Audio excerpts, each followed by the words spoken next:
வணக்கம் தமிழ் மக்களே. இன்றைக்கி ஒரு பொதுவான விஷயத்தை பற்றி பார்க்கலாம். நான் என்னுடைய கருத்து இப்படி இருக்குது, ஆனால் ஒவ்வொருத்தருக்கும் ஒவ்வொரு கருத்து இருக்கும். அந்த கருத்து என்னென்னு முடிஞ்சால் கமெண்ட்ஸில் சொல்லுங்கள். வாட்ஸ்அப் ஸ்டேட்டஸ் நிறைய பேர் டெய்லி எஞ்சதும் வாட்ஸ்அப் ஸ்டேட்டஸ் வைப்பாங்க.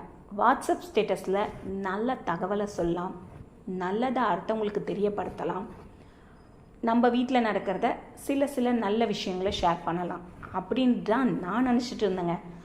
ஆனால் வாட்ஸ்அப் ஸ்டேட்டஸ்ன்றது படையப்பா படத்தில் செந்தில் சொல்வார், மாப்பிள்ளை நான் தான் ஆனால் சட்டை எந்த இல்லைங்க அப்படின்னு. அந்த மாதிரி கிடையாதாங்க இருக்குது இந்த வாட்ஸ்அப் ஸ்டேட்டஸும்.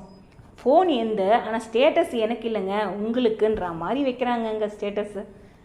நிறைய பேருடைய ஸ்டேட்டஸே அடுத்தவங்களுக்கு அறிவுரை சொல்கிற மாதிரியும் அடுத்தவங்களை காயப்படுத்துகிற மாதிரியும் நான் நிறைய ஸ்டேட்டஸை பார்க்குறேன். வாட்ஸ்அப்பில் வைக்கிற ஸ்டேட்டஸ் தான் உங்களுடைய ஸ்டேட்டஸை வெளியில் காமிக்கும். அதனால் உங்களுடைய ஸ்டேட்டஸை மதிக்கும் அளவுக்கு ஸ்டேட்டஸ் வச்சு உங்கள் மதிப்பை உயர்த்துங்க.